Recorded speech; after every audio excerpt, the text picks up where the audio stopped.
I just live here. I think my big break was like, I don't know. No, I take it back. My big break when people start like, okay, like I'm here. You know what I'm saying?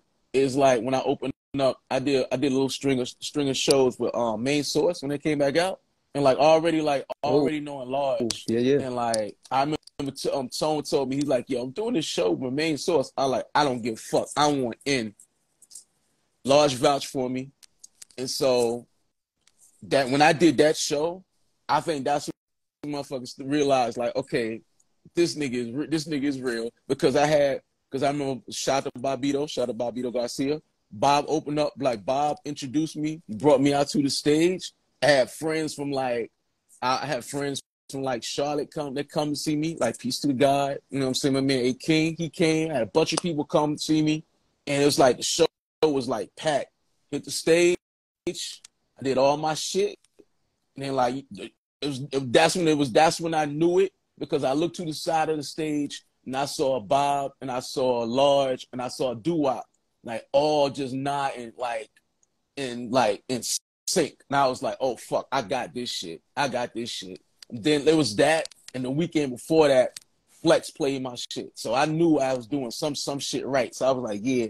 This is it. This is it right here. Yeah. So that was it. That was my. I think that was my breakthrough. Now I ain't fucking never here.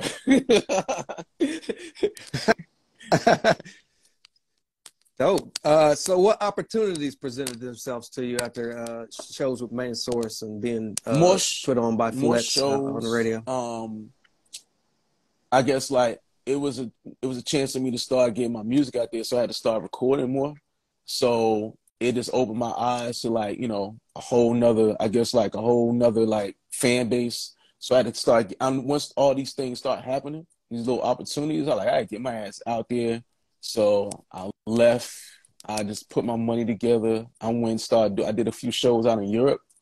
Then I came back, you know, I did that shit myself, you know, booked a couple of things and came back, you know, and I was like, yo, I got more focused on me and like getting, you know, getting shit out there to the people. I really got focused. When I say I got focused, Right. it was like the horse with the blinders and shit. I really got focused on it. Right. Very dope. You talked a little bit about the Main Source show. What were some other memorable shows that you were a part of where you were able to Fuck, get your name out there a little A3C. more? Woo. Yeah, I want to talk a little bit about that because for people who've never been to A3C, I was blessed to be able to go maybe 4 years in a row. There was like the Duck Down barbecues, and Jay Electronica was out there early on, and just give a little overview of what it was like for those who I wasn't able mean, to I attend went A3C. there before. I'm like the first time I went to A3C, like I remember it was like went to like a Souls of Mischief like showcase. That was the first time I ever went there. No. That was the second time. That's when me and Jax that's when Doom bought us drinks at the bar. That shit was dope.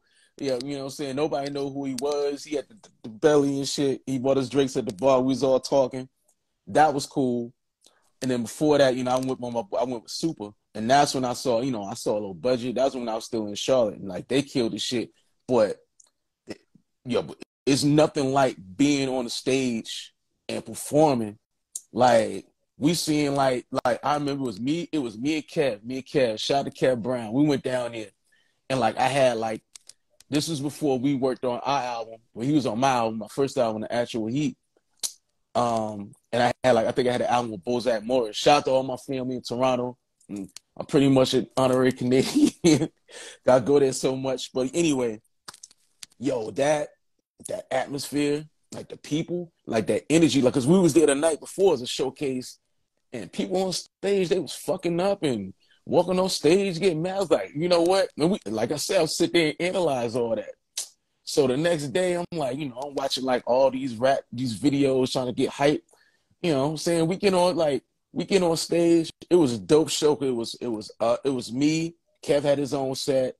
Bozak and Big Jax was there for Toronto.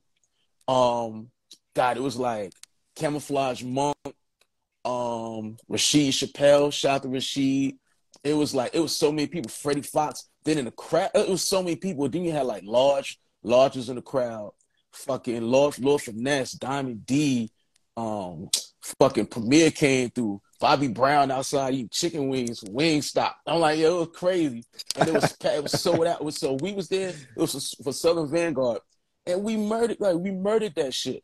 We murdered that. It was nothing like that fucking feeling. You go back up to that merch table and you just fucking saw the records and shit. And you smiling, you fucking kissing babies and shit. Ain't nothing like that. That shit was fucking ill. Like, since the pandemic, I took time off and shit, but I'm trying to get back into that shit this year, man. For real. Right. The past few years, A3C seems to be no more. Do you think it'll ever bounce back like the days of, Yeah, I think it'll bounce back. what you're It's talking going to about? be a minute because, like I said, the pandemic kind of fucked up a lot of shit. It'll come back, but like I would say, give it a year or two, you know. But like people got to really, I think the people need to go and support it. I'm sure people want to support it, but you know what I'm saying, you just gotta give it a minute. It'll be back to its glory. Right. Yeah. Nothing like what's the avenue? What's the main strip? What's the name? I don't fucking know. Uh, yeah. There was a whole main strip just full of clubs, man. You could just run into all of your I wasn't favorites the just street. walking I know down what the you're talking street. about, all the Uh, clubs, because like down the street, it was like Crisis and Elzar was performing, and like they was like, yeah, we want to come and see y'all set and stuff. We was like, y'all was performing the same time we was performing. It's like word, and then you get the chance to meet people and artists, and you don't think they know you, but they actually fucking know you and shit. You be like, you know, and vice versa. You know, they look right. at you like, you know me. I'm like, yeah, I fucking know you. I listen to all your music and shit. You know, and it's been situations like that. I'm like, Right. it's crazy. So, you mentioned Kev Brown earlier on. He's also from DC. At what I point met did you guys bump Kev into each other? like on a humble. I went to like a studio session. I was just there with a friend of mine. He just invited me. It was like a Friday night. I was just there, and like it was these dudes. They just playing these beats and stuff. It was, and the cat was like over in the corner, and I was like, oh shit, you know, that's Kev Brown over there. He got like the MPC 2500. And I just struck a conversation with him because I met him in passing before. I'm like, you know, you don't remember me from this and that. So we just had a conversation. And then like they was over there doing their shit, and we was over in the corner like just talking because you know we pretty much had the same vibe and shit. And so like, it was getting late, and like the dude, I think he came there with somebody and shit. They was out earlier during the day, and I was like, well, shit, I'll just take you. I'm going that way. So we just had this whole conversation. We was talking. We was outside talking for like that whole night. Then I started just coming over to the crib, and you know what I'm saying, we just pretty much started like vibing, and we just started working on shit. And like, you know, like I probably consider Cal like one of the ones like here who pretty much like from the start, like, you know, he was like, yo, you know, this dude is dope. You know, I remember like when the first time he heard me make a beat or saw me make a beat, he was fucking bewildered. Like, how the fuck did you do that shit? But you know, it's crazy. That's like I said, that's my bro, man. We put out 2 dope ass albums. We done some dope ass shows together, and man, hopefully we can continue that shit, man. That's my people. Word up. Right. Shout out to Open Sky. It was Oh, Edgewood that's what it Avenue. is. Edgewood. Thank you. Enough respect. Yeah, that was killer, man. I'm like, oh, it's right there. But yeah, nothing Yeah, like walking down I Edgewood faded out. Ave, I was like, man, I and don't know. just I was like, I don't fucking know. There was something. right. At this point, I want to jump into your discography. You said your first Mhm. project was The Actual Heat, 2017. Take us back to that creative process, recording session concepts, everything That was going like into my that baby right project. there, yo. You know what? I ain't got shit to lose. And I just said, yo, this is my album. Like, yo, I'm divorced. Oh, it's right there behind me. I was like, I'm divorced. Let me go get this equipment. I just stayed in the crib. Everybody was out like on weekends and nights. I just hunkered down like a hermit. I ain't shade. He ain't do shit. And I just worked on this album and I finished it.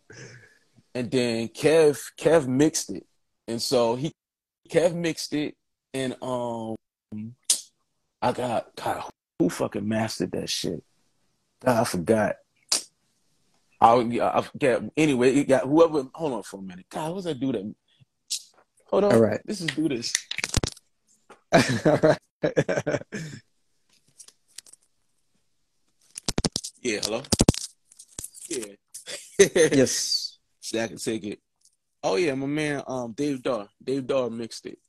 So I mean, mastered it. He mastered it. He Okay. mastered my album. He was mastering like a Rock Marciano album at the same time, which I thought was cool. And yeah, the minute Oh yeah. when that shit dropped, I mean, it dropped the next morning. It was like that shit was crazy. Shit just went from here to fucking here. You know what I'm saying? Then like I produced the whole album except for one track, the Jux. Peace to the God, peace to Gensu Dean. Gensu produced one. And everything else, like I did myself. John Doe did scratches. I did a couple of little jiggers. And, you know, shout out to everybody that helped me with the album. Like Grap Lovers on there, Ken Starr, my YU, Nolan, Super. You know what I'm saying? Kev was on there twice. But like that album, I remember when it dropped. I remember like on Discogs for like hip hop albums, it was like number 6 out of like 500 records. And it was like right, like Jay-Z was like right there, number 1 and number 2 and shit. My album was right there. That shit felt good. Like I sold a lot of fucking copies of this bitch. And yeah, man, I think that kind of solidified that in the Ghetto. Like the song Ghetto with Kev and a couple other songs I had on like Open Letter. Like Stretch and Bob got this show on Apple Music. They played that. Everybody played shit. Flex played that Open Letter. And like having something you produced and something you rhymed on, it's fucking crazy and shit, man. And like to be able to hold it on vinyl and shit like that, it was crazy. I was in my Ultramagnetic fucking steeds or some shit on this, like beat wise and shit. I was on some wild shit on these beats. So yeah, man, that's my baby. What did you get It from the was general all public? What kind of fucking great. feedback? It What were like they where the saying? fuck did this dude come from? Because I was putting out little singles like here and there, but like the general public like loved it. Like the write ups was great was great. All the write ups I got for it. The press was good for it. I had everything rolled out like right. Like right. Everything I did for that album was just fucking right. All the fucking DJs. That's when DJs really started to like really kind of take notice of like what I was doing.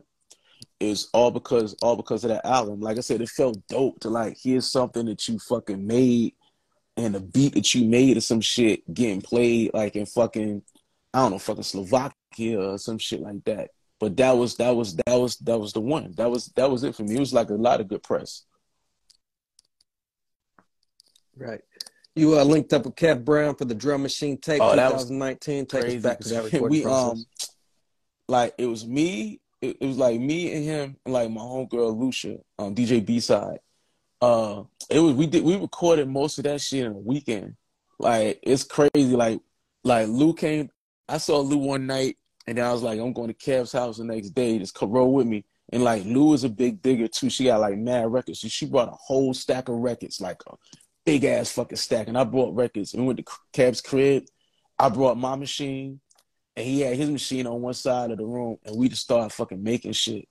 And then like I think like people started calling. I think like I don't know somebody. No, all I know I went to go get some food. And I came back like Ken Starr was there, and then like Cambridge, everybody started coming through, and we were just in there, and like me and Kev was working. Like we had pretty much the bulk of it done like over a weekend. Like I might have went home like that Saturday night.